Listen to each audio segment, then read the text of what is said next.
ამერიკელი მილიარდერი ილონ მასკი აცხადებს, რომ ევროპას არასამთავრობო ორგანიზაციების ბიუროკრატია აკონტროლებს, რაც მოსახლეობას დემოკრატიას ართმევს. ამის შესახებ მასკი სოციალურ ქსელში წერს. ის გერმანელი პოლიტიკური აქტივისტის ნაუმის ზეიპტის პოსტსაც აზიარებს, რომლის მიხედვითაც არასამთავრობო ორგანიზაციების აღზევებამ დემოკრატიის სიკვდილი გამოიწვია. დემოკრატია არასამთავრობო ორგანიზაციების ბიუროკრატიის აღზევებასთან ერთად მოკვდა. თქვენი ხმა ევროკავშირის დაშლამდე არაფერს ნიშნავს, წერს ნაუმი ზეიპტი. ილონ მასკი ამ განცხადებას საქართველოს პრემიერ-მინისტრი და პარლამენტის თავმჯდომარე ეხმაურებიან.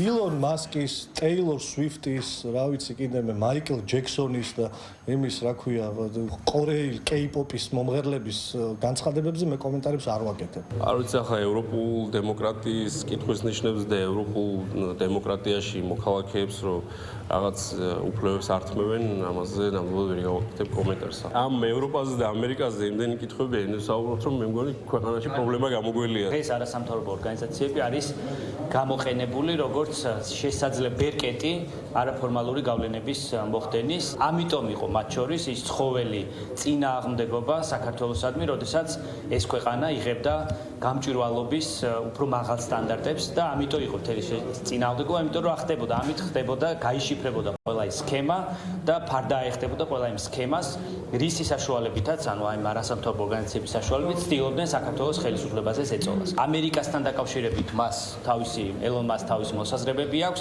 საქართველოსთან დაკავშირებით ჩვენ არაერთხელ დავინახეთ, რომ არასამთავრობო ორგანიზაციები სამწუხაროდ არის გამოყენებული არაფორმალური გავლენების მიერ, რომ თავიანთი არაფორმალური დღის წესრიგი გაატარონ ამა თუ იმ ქვეყანაში, მათ შორის საქართველოში. სწორედ ეს არასამთავრობო ორგანიზაციების სინამდვილეში გამოიყენებოდა არა რაღაცა საზოგადოებრივი თუ სამოქალაქო საჭიროებების, ასე ვთქვათ,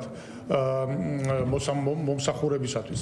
არამედ გამოიყენებოდა იმ რბილ ძალად, რომელსაც ამა თუ იმ ქვეყანაში, ამ ჩვენ კონკრეტულ შემთხვევაში საქართველოში უნდა მოეხდინა პოლიტიკური, ასე ვთქვათ, ფარული ღია ქმედებები, ფერადი რევოლუციების ინიცირება, დაფინანსება, მხარდაჭერა, მართვა და ამით მათი პოლიტიკური მიზნების მიღწევა უნდა მოხდარიყო. ამას დემოკრატიასთან აბსოლუტურად არანაირი კავშირი არ აქვს. ეს არის სპეცსამსახურების ქმედებისთვის დამახასიათებელი ხელწერა. ეს NGO სისტემა რომელიც ასე თავს მოახვიეს განსაკუთრებით განვითარებულ ქვეყნებს, თორე თავის ქვეყნებში ესეთი სისტემა არ არის NGO-ებს. NGO-ებს ეს ყველაზე დიდი ბოროტება, რაც კი დასავლეთმა შექმნა აღმოსავლეთ ევროპის ახალი დემოკრატიის ქვეყნებში. ეს არის ყველაზე დიდი ბოროტება, ვინაიდან ამით მოხდა, ეს იყო მცდელობა, რომ საზოგადოება ჩაენაცვლებინათ მათ მიერ კონტროლირებადი, მათი ინტერესების გამტარებელი მცირე ლობისტური ჯგუფები. ოპერაცია, რაც წლების განმავლობაში ტარდებოდა, როდესაც იყო მცდელობა, რომ ხალხი ჩაენაცვლებინათ NGO-ებით, აი ეს ოპერაცია უკვე საბოლოოდ იქნა მხილებული ამერიკის შეერთებულ შტატებს მიერ, მათ შორის იმიტომ, რომ USAID-ის დაფინანსება, ყველა ეს დაფინანსება ამიტომ ჩახსნეს, რომ მხილებული იქნა, რომ ეს იყო ჩვეულებრივი ესე ვთქვათ, გამტარებელი სხვა ქვეყნის ინტერესებისა საზოგადოების საპირწონით. თუ კი საუბრობთ ჩვენ ასოციაციების კავშირზე, ასეთი ტიპის წარმომადგენლობა უნდა იყოს, როდესაც ადვოკატებს თავის წარმომადგენლობა ყავს, თვითონ ირჩევენ და საუბრობს ადვოკატების სახელით.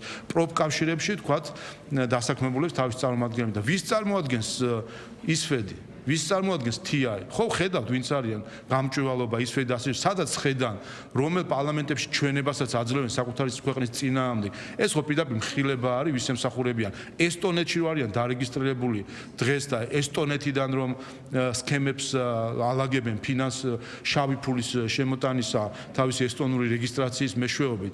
აი ეს ყველაფერი ამის მხილებაა. ამიტომაც კიდევ ერთხელ, რასაც ილონ მასკი ამბობს, ზუსტად ეს არის, რომ